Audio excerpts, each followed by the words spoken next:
Улаанбаатар хотын 2040 он хүртэлх хөгжлийн ерөнхий төлөвлөгөө.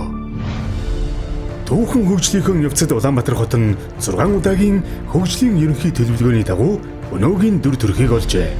Улаанбаатар хотыг 2020 он хүртэл хөгжүүлэх хөгжлийн ерөнхий төлөвлөгөө хэрэгжих хугацаа дуусахур болсноор 2040 он хүртэлх хөгжлийн ерөнхий төлөвлөгөөг боловсруулах хариуцлагатай цаг үе бидний өмнө тулгарч байна.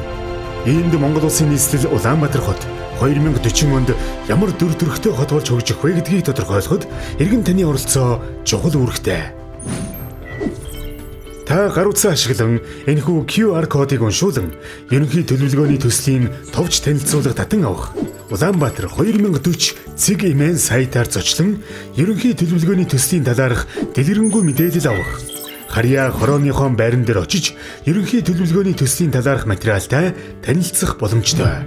2021 оны 10 дугаар сарын 29-ний өдрийг дуустал төрөлх хотынхон ирээдүйн төлөө Улаанбаатар хотын 2040 он хүртэлх хөгжлийн ерөнхий төлөвлөгөөнд дараах хөлбөрүүдийг ашиглан саналаа өгнө.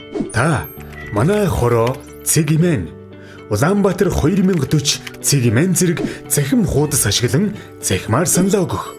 Эсвэл харьяа хороон дээр очиж саналаа өгөх боломжтой. Амьдрах таатай орчин бүрдсэн хотыг бүтээн байгуулахад иргэн таны өнөөдрийн оролцоо чухал байна.